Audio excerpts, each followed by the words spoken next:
శ్రీ గురుభ్యో నమః. శ్రీకృష్ణ పరబ్రహ్మణే నమః. శ్రీమద్ భాగవత మహాపురాణమునందలి దశమస్కంధములోని పూర్వార్ధమునందు 41వ అధ్యాయము ప్రారంభము. శ్రీశుకుడు పరీక్షణ్ మహారాజుకి చెప్పెను. అక్రూరుడు ఇట్లు స్తుతించుచుండగా కృష్ణ పరమాత్మ తన దివ్య రూపమును దర్శింపజేసెను. రంగస్థలమునందు ఒక నటుడు తన నటనకు తగిన రూపమును ప్రదర్శించిన పిమ్మట తెరమరుగున చేరినట్లు ఆ వాసుదేవుడు అంతర్హితుడయ్యెను. భగవంతుడు తన రూపమును అంతర్ధానమనర్చిన పిదప అక్రూరుడు త్వరగా జలముల నుండి బయటికి వచ్చెను. అనంతరము అతడు తన ముఖ్య విధులను ముగించుకొని వచ్చి రథమునందు ఉన్న బలరామకృష్ణులను గాంచి ఆశ్చర్యపడుచు ఆసీనుడయ్యెను. అంతటా శ్రీకృష్ణుడు అతనిని ఇట్లు ప్రశ్నించెను. నాయనా, నీవు భూతలము పైనను ఆకాశమునందును నీళ్లలోనూ ఏవైనా అద్భుత దృశ్యములను గాంచితివా? నీ వైఖరి చూడగా నాకు అట్లు అనిపించుచున్నది. అప్పుడు అక్రూరుడు ఇట్లనెను. శ్రీకృష్ణ, భూమి యందును ఆకాశమునందును నీటిలోనూ గల అద్భుతములన్నీను విశ్వస్వరూపుడవైన నీలోనే గలవు. నేను నిన్నే చూచుచున్నప్పుడు ఇంకా నేను చూడని అద్భుతములు ఏముండును? పరబ్రహ్మస్వరూప, భూ గగన జలములయందు గల సకల అద్భుతములయందు నీవే ఉన్నప్పుడు ఇక నేను చూడదగిన ఇతరాద్భుతములు ఏముండును? ఇట్లు పలికిన పెదప అక్రూరుడు రథమును నడిపింపసాగెను. సాయంకాలము అగునప్పటికీ అతడు బలరామకృష్ణులను మధురకు చేర్చెను. పరీక్షణ్ మహారాజా బలరామకృష్ణులు అక్రూరునితో కూడి మధురకు పయనించుచున్నప్పుడు మార్గమున గల గ్రామీణులు వారిని సమీపించి దర్శించి పరమానంద భరితులైరి. వారు ఆ దివ్య పురుషులను కన్నులప్పగించి చూచుచు తమ చూపులను వారి నుండి మరల్చలేకపోయిరి. నందుడు మొదలగు గోపాలురు ముందుగానే మధురను సమీపించి అందలి ఉపవనములలో బస చేసిరి. పిమ్మట వారు బలరామకృష్ణుల కొరకు నిరీక్షించుచుండిరి. జగదీశ్వరుడైన శ్రీకృష్ణుడు నందాదులను కలిసిన పిదప వినమ్రుడై ఉన్న అక్రూరుని చేతిలో చేయి కలిపి నవ్వుచు అతనితో ఇట్లు పలికెను. తండ్రి, నీవు రథమును తీసుకొని పురమున ప్రవేశించి తిన్నగా ఇంటికి చేరము. మేము ఇక రథము నుండి దిగి ఈ ఉపవనమునందు కొంత విశ్రాంతి గైకొందుము. అనంతరము నెమ్మదిగా నగరమును దర్శించదము. అక్రూరుడు ఇట్లు పలికెను. ప్రభు, మీరు ఇరువురునూ లేకుండా నేను మధురలో ప్రవేశింపజాలను. భక్తవత్సల, నేను నీ భక్తుడను. దయచేసి ఇప్పుడు నన్ను ఒక్కనినే పంపవలదు. పరమాత్మ, నీవు నా హితైషివి. నీవు బలరామునితోడను నందాది గోపాలరుతోనూ తదితరులకు ఆత్మీయులతోనూ కూడి మా ఇండ్లకు విచ్చేసి మమ్ము అనుగ్రహింపము. స్వామి, మేము గృహస్థులము. నీ పాదధూళితో మా గృహములను పునీతమునర్చి మమ్ములను ధన్యులను గావింపుము. నీ పాద ప్రక్షాళనచే పవిత్రములైన జలములను మేము సేవించుట వలనను శిరస్సులపై చల్లుకొనుట చేతను మా పితరులు అగ్నులు అట్లే దేవతలు తృప్తి చెందుదురు. దేవా, నీ పాద ప్రక్షాళనముచే పవిత్రములైన తీర్థములను శిరమున ధరించినందున బలిచక్రవర్తి యొక్క కీర్తి ప్రతిష్టలు ఇనుమడించెను. అంతేకాదు, అతడు సాటిలేని ఐశ్వర్యములను పొందెను. మరియు ప్రపన్నులైన పరమ భక్తులకు వలె ఆయనకు ఉత్తమ గతులు ప్రాప్తించెను. ప్రభు, నీ శ్రీపాదముల నుండి ఉద్భవించిన గంగాజలములు ముల్లోకములను పవిత్రమునర్చెను. కైలాసాధిపతికు శంకరుడును వాటిని తన శిరస్సున ధరించెను. వాటి స్పర్శ ప్రభావమున సగరుని పుత్రులకును సద్గతులు లభించెను. కనుక మహిమాన్వితములైన నీ పాదజలములతో మా గృహములను పావనం చేయుము. బ్రహ్మాది దేవతలకు ప్రభుడవైన జగన్నాథ, పుణ్యాత్ములైన భాగవతోత్తములు నీ దివ్యగాథలను వినుచు కీర్తించుచు పరమానందమును పొందుచుందురు. నీవు యాదవ శ్రేష్ఠులలో ఖ్యాతి వహించిన మహానుభావుడవు. సాక్షాత్తుగా శ్రీమన్నారాయణుడవైన నీకు నిండు భక్తితో ప్రణమిల్లుచున్నాను. అంతటా కృష్ణ భగవానుడు ఇట్లు పలికెను. అయ్యా, యాదవుల ఎడ ద్రోహబుద్ధితోనున్న కంసుని హతమార్చిన పిమ్మట మా అన్నయ్యకు బలరామునితో కూడి మీ ఇంటికి తప్పక విచ్చేయుదును. అప్పుడు సుహృదులైన మీ అందరికీ ప్రియమును కూర్తును. శ్రీశుకుడు వచించెను. పరీక్షిన్ మహారాజా, శ్రీకృష్ణుడు ఇట్లు పలికిన పిమ్మట ఆ అక్రూరుడు అంతగా సంతుష్టుడు కాకున్నను వారిని వీడ్కొని మధురానగరమున ప్రవేశించెను. బలరామకృష్ణులు వచ్చిన విషయమును కంసులకు నివేదించి తిన్నగా తన ఇంటికి చేరెను. మరునాటి పగటి సమయమున కృష్ణ పరమాత్మ తన అన్నయ్యకు బలరాముని తోడను గోపాలుని తోడను కూడి మధురానగరము యొక్క అందచందములను చూచుటకై ఆ పురమున ప్రవేశించెను. మధురానగరము యొక్క ఉన్నతములైన పురద్వారములను, గోపురములను, తదితర ద్వారములను స్ఫటికమణులతో నిర్మితములై ఉండెను. ఆ ద్వారములు మిగుల విశాలములైన బంగారు కవాటములతో, తోరణములతో విరాజిల్లుచుండెను. అందలి ధాన్యాగారములు మొదలగినవి అన్నీను రాగి, ఇత్తడి, లోహములతో నిర్మింపబడి ఉండెను. చుట్టూను గల అగర్తలచే ఆ నగరము శత్రువులకు ప్రవేశింపరానిదై ఉండెను. ఆ పట్టణము రమ్యములైన ఉద్యానవనములతోడను ఉపవనములతోడను ఒప్పుచు దర్శనీయముగా ఉండెను. బంగారంతో తీర్చిదిద్దిన కూడళ్లు, సంపన్నుల భవనములు, గృహోద్యానములు చూడముచ్చటగా నుండెను. అందు వివిధ వృత్తుల వారి గృహములు, సభాభవనములు, సాధారణ పౌరులు నివసించు గృహములు వరుసలు తీరియుండెను. అందలి ముంజూరులు, అరుగులు, ఇంటి లోపలి తలములు అన్నీను వైడూర్యములు, వజ్రములు, స్వచ్ఛములైన నీలమణులు, పవడములు, ముత్యాలు, పచ్చలు మొదలగు వానితో పొదుగుబడి ఉండెను. అందు వాయుప్రసారమునకు అనువుగా నిర్మింపబడిన రాతి కట్టడముల గవాక్షములు అన్నీను కనువిందు గావించుచుండెను. వాటిపై చేరియున్న పావురముల యొక్క కలకలారావములో, నెమళ్ల క్రీంకారములో వినసొంపుగా నుండెను. ఆ నగరమునందలి రాజవీధులు, అంగళ్లతో కూడిన వీధులు, గృహ ప్రాంగణములు సుగంధ జలములచే తడుపబడి ఉండెను. వాటిపై అచ్చటచ్చట పూలమాలలు, అంకురములు, పేలాలు, తండులములు బాగుగా అలంకృతములై ఉండెను. ఆ పురమునందలి గృహద్వారముల పైభాగములందు పెరుగు, చందనములచే మిశ్రితములకు జలములతో నింపబడిన కలశములు అమర్చబడి ఉండెను. ఇంకను ఆ ద్వారములపైన చిగురుటాకులతో, పువ్వులతో అలంకృతములైన దీపపంక్తులు శోభిల్లుచుండెను. మరియు ఆ ద్వారములు పండ్ల గెలలతో నిండిన అరటి చెట్లతోనూ, పోక చెట్లతోనూ, చిన్న చిన్న జెండాలతోనూ, పట్టు పరదాలతోనూ ఒప్పుచు రమణీయముగా నిండెను. వైభవోపేతముగా ఉన్న అట్టి మధురానగరమును శ్రీకృష్ణుడు సపరివారముగా దర్శించెను.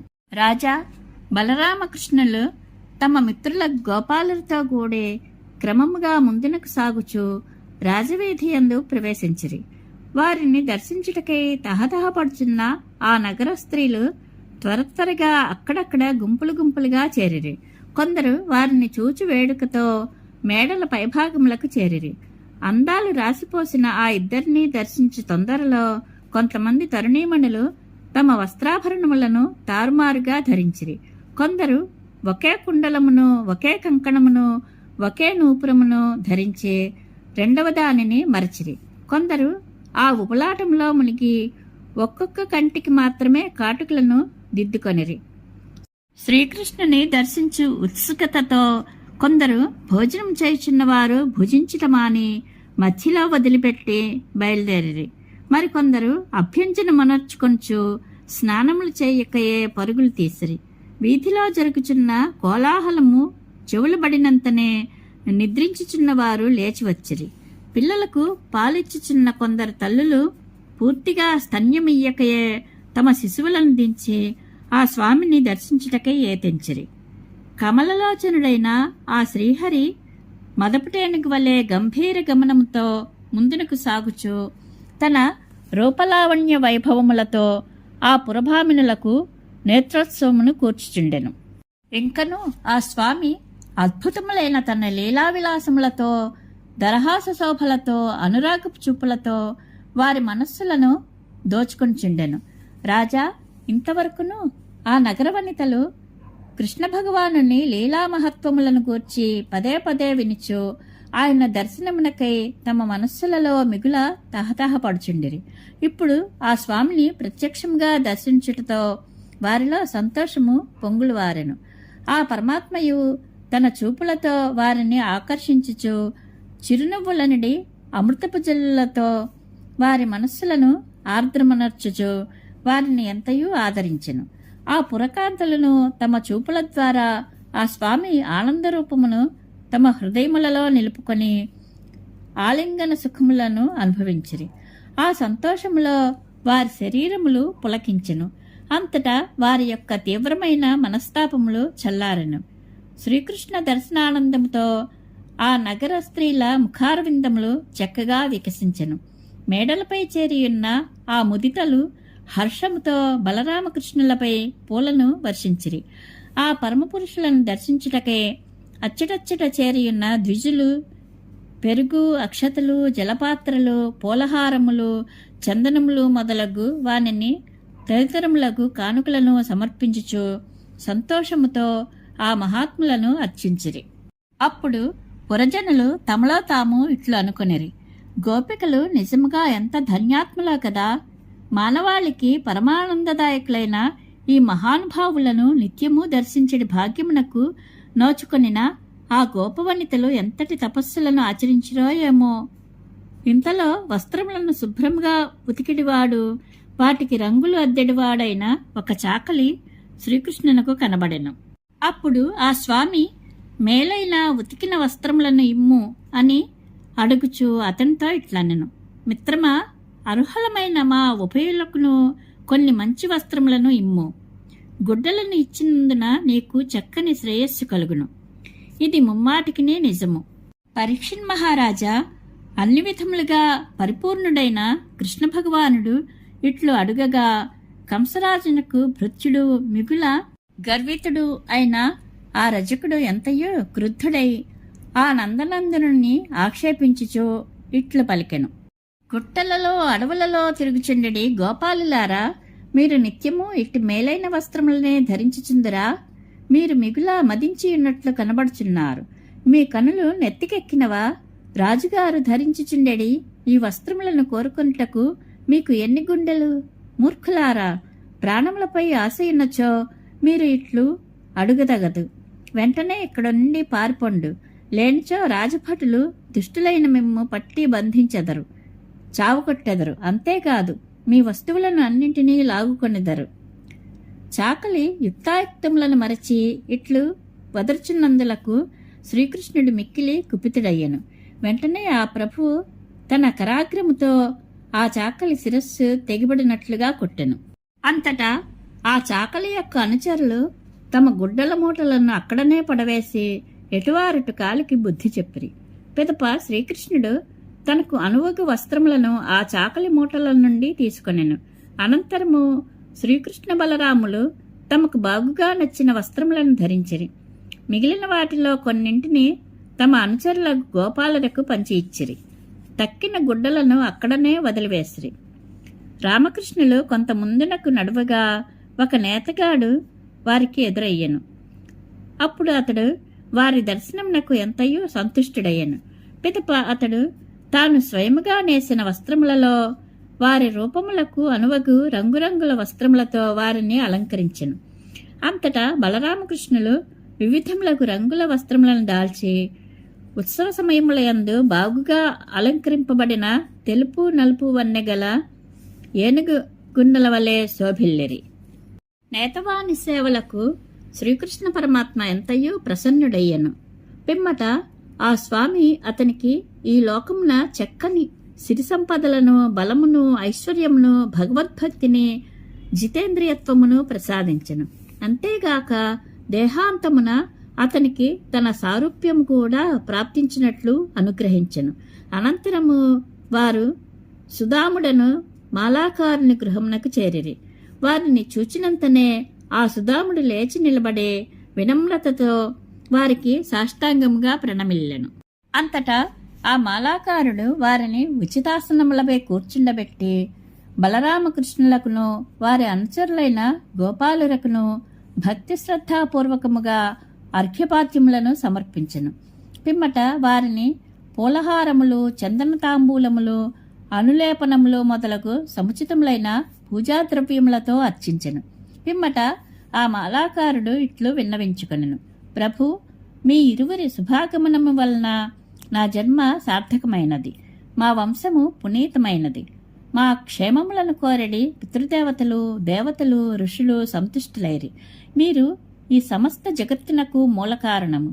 ఈ ప్రపంచము యొక్క అభ్యుదయము కొరకు, సాధుపురుషుల యోగక్షేమముల కొరకును, మీ జ్ఞాన బల ఐశ్వర్యాది అంశములతో సంకల్పమాత్రమున మీరు ఈ లోకమునందు అవతరించిన మహాత్ములు. మీరు ఈ అఖిల జగత్తునకు ఆత్మస్వరూపులు, హితైషులు. మిమ్ములను సేవించడి వారిపై మీకు గల అనుగ్రహము అపారము. అయినను మీరు ఎవ్వరి ఎడలను ద్వేషభావమును వహింపక సకల ప్రాణుల పట్లను సమదృష్టినే కలిగి ఇందురు. నేను మీ సేవకుడను. నేను మీకు ఎట్టి సేవలు చేయవలనో ఆజ్ఞాపింపుడు.